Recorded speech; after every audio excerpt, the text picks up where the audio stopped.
Hey, what I just demonstrated now is exactly how I've been practicing and learning the fretboard.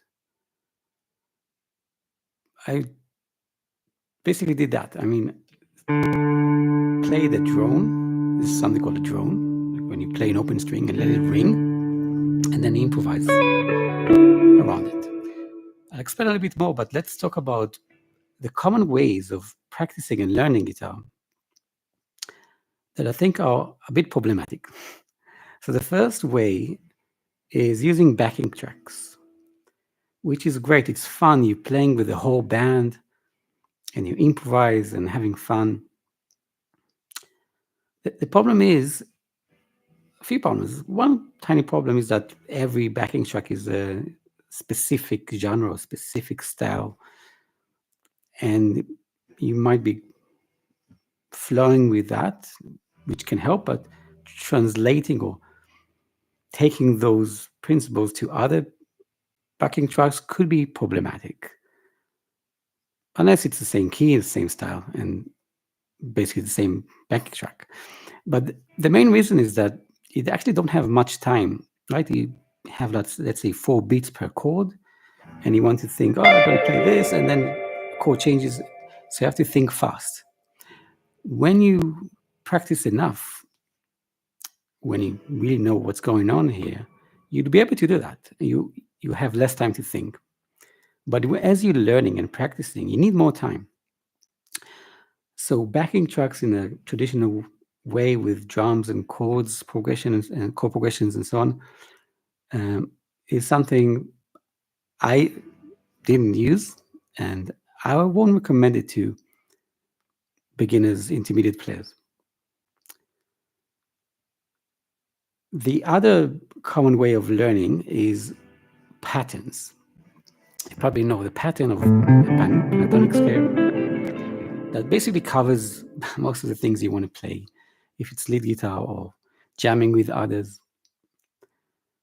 And it's very useful to know patterns because, yeah, you can move to a different key without even knowing what you're playing. And this is part of the problem, not knowing what you're playing. You know it sounds good, but you're not sure why and how come and how you can use it to your advantage. Also, it's a bit predictable when you play pentatonic scale. I mean, it's the common scale that most songs and guitarists use for guitar solos and riffs and whatever. So it's going to be predictable. It's not very original. So if you're looking for exploring more unique way to find your voice and using the pentatonic maybe in a different way can work. But just using it as a pattern, there's some kind of limitation. It's also going to sound scalic or mechanic, right? When you just play. It might sound nice, but it sounds more like an exercise rather than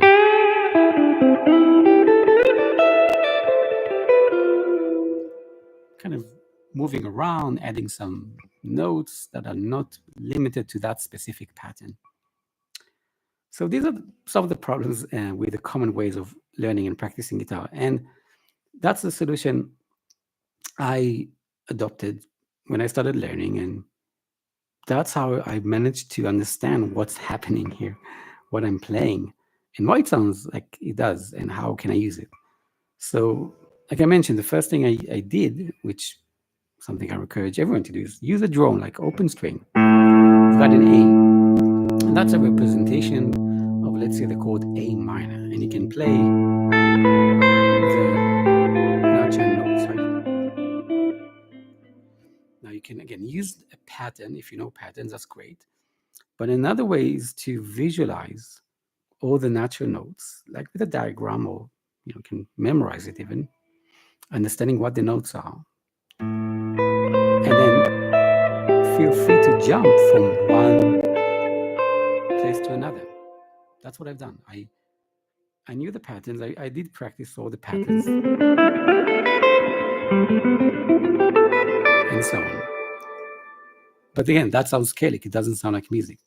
if you want to be creative, you want to improvise, compose, then you want to break the pattern, so treat them differently. So you connect this note with this note and this note with that,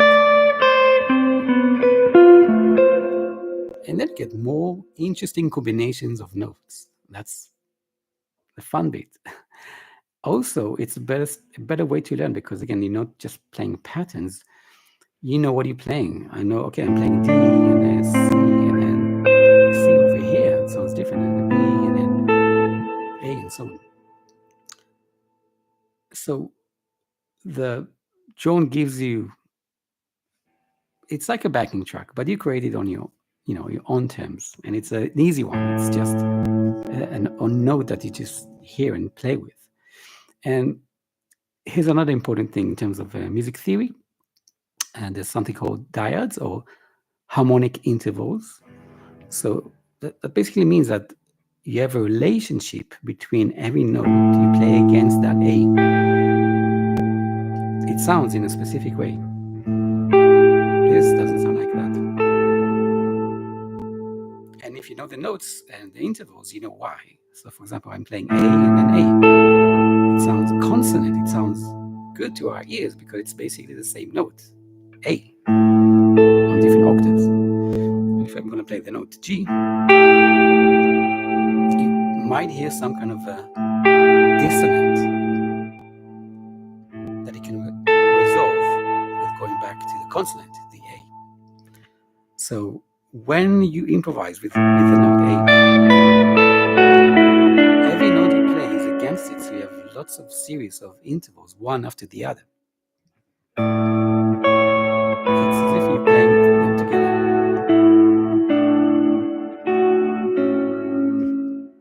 So being aware of the intervals is really, really important to understanding what you do, learning the guitar, and create music. Another awareness that I use is the chord or chord tones. So let's take A. Play the chord A, 7th fret, D string, 6th fret, G string, and B string, 5th fret. 7, 6, 5. Right? This is A. If you know that the shape, which is again, in this case, it's useful to know the shape. A way to understand it is, again, first of all, the relationship between A and that note, and this note and that note. In this case, it's the whole chord. So you have basically root, 3rd, 5th. And then what you do, you use them as target notes is the common phrase or term. But being aware of them, so know that they exist, not necessarily playing them one after the other, but for example, playing E, traveling, and going back to E.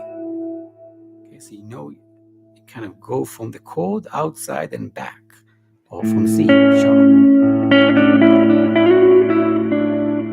Right? It sounds good at the beginning, you traveled, you went back home. And same thing with A. Yeah, this also creates the idea of attention that you resolve. And one more thing that really helps the drone playing or drone notes can really help with is the transition between modes. So if you are playing A and you're just playing the notes of A major,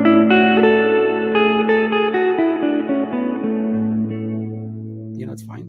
This is the major scale, Ionian mode. But let's say you want to try over the same bass note another mode. I mean, the next one that is also easy, probably the minor or Aeolian.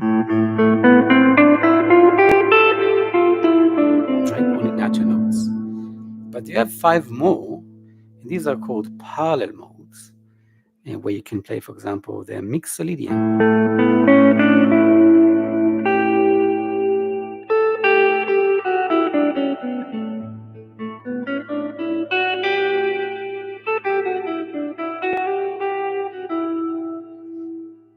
So you're playing, well, it's a pattern. You might learn the pattern, know it.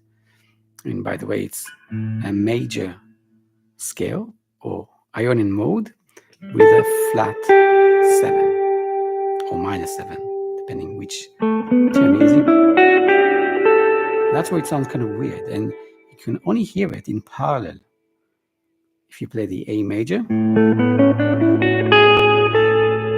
and the mixolydian.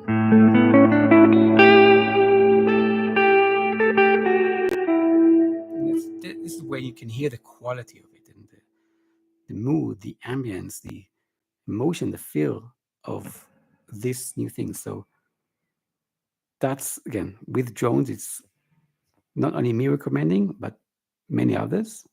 Definitely something I would recommend doing. Now, I think there are essential skills that every guitarist needs to know. I mean, not beginners, intermediate, and onwards.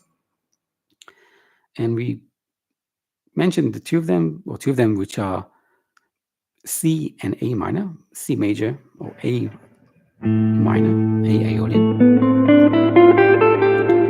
which can be done easily with an A. If you want to practice the C major, in this case, you do need to place a finger to give yourself that draw. It's a bit limiting, but it is possible. But these are the same notes as A minor. They are called relative keys. They share the same notes. They're like relatives. So I think it's really important to know them and the pentatonics of the minor, up and down, in terms of patterns or patterns that you can then break and see where you can move from one note to the other, in between patterns, let's say. And a few more essential scales that, again, that this can help you. Let's take the minor, back to the minor. So, for example, you have the natural minor, which is just natural notes. You have the A harmonic, right? Where you raise the seventh. Again, you can compare the two in parallel. You play the A, give yourself the A that's in the background. And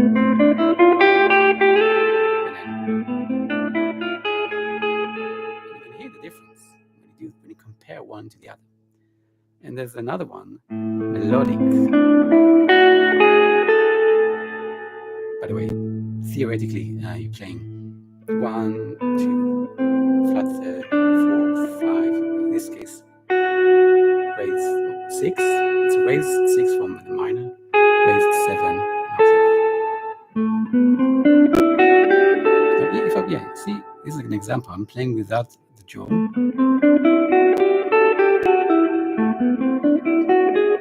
You can hear the difference, but again, with the reference point of the A, you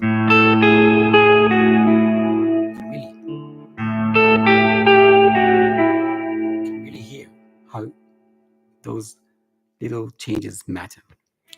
By the way, I accidentally played something else. I played the A Dorian, which happens when you turn the F into F sharp. The 6, minor 6, and turn into major 6. And yeah, I would say that the next few scales that are really essential to know, the keys, the scale of the keys that have the open strings. Because, guitar music, we tend to play in the same scale, same keys, because we like the open strings, if you're in standard tuning.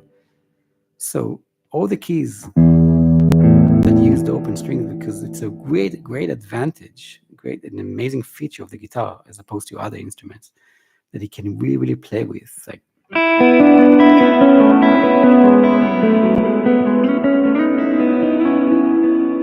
right? That's magical.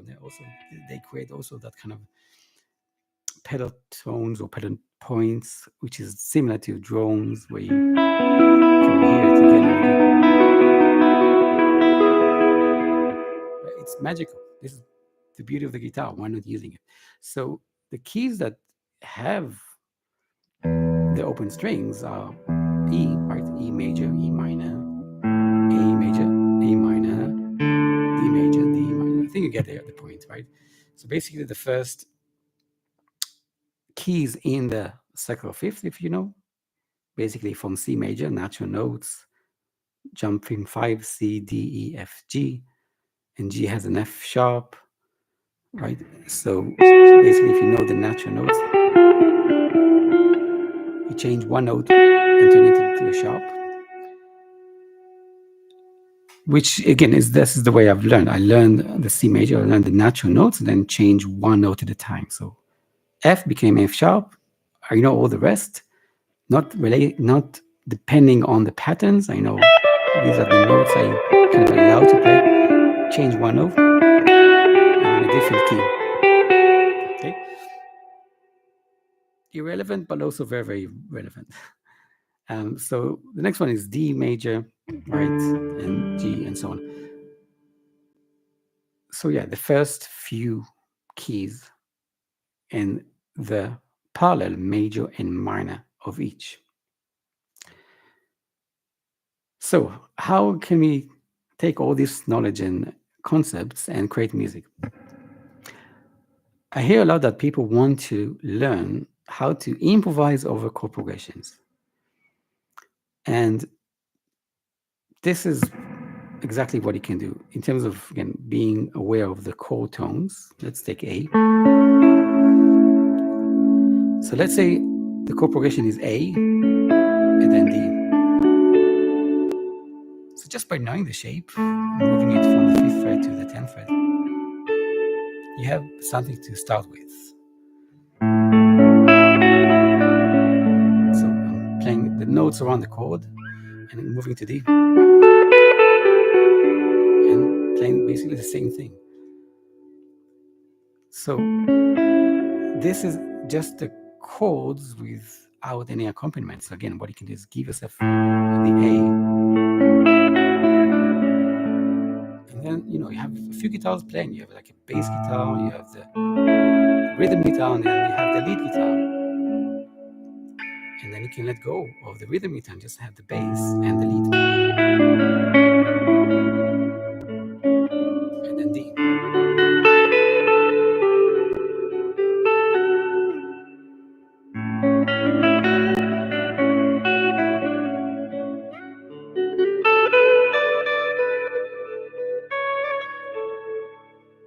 Just kind of improvising around the chords, and that's the idea: to see the shape, play the notes around it. And in this case, it's even if you don't know what the notes you're playing, but if you will know, you'll make even more sense. You know which note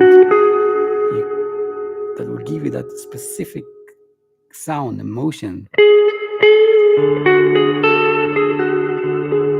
Like this one, for example. So in this case, I'm playing over D. I'm playing D Lydian, which I really love. But using the same notes with A, then it becomes just an A major. Not just, but A major. Which again is related to the modes and how you can quickly go from one to the other. So the chords and the drones, right? These things can really help you. That basically the drone is a representation of a chord.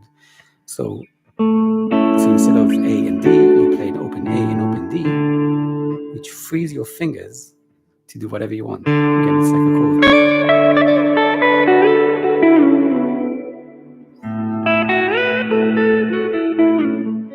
So you're not limited, you're free to move any way you want.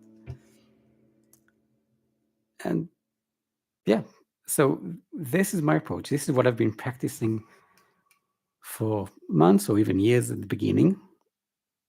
And this is what I started to teach in my Guitar Composition Academy.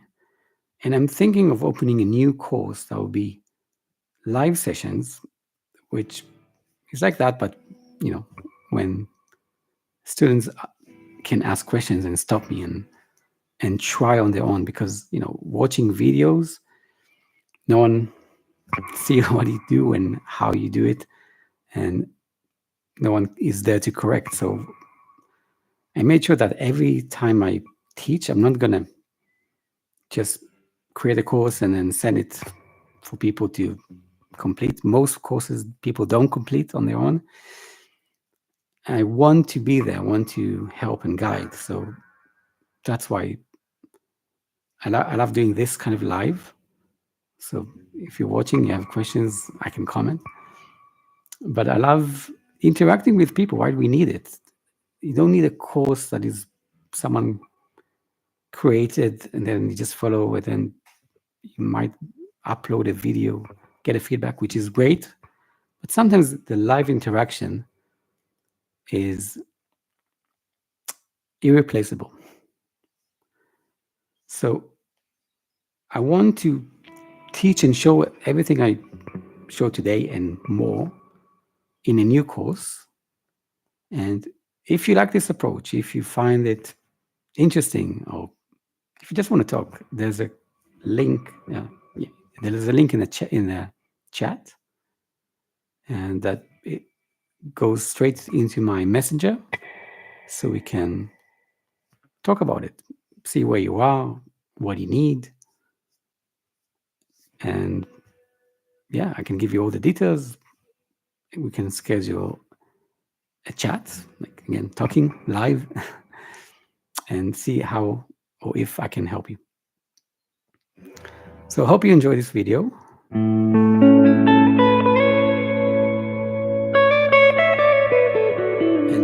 you find it valuable, and hope I convince you a little bit to try to learn a little bit differently.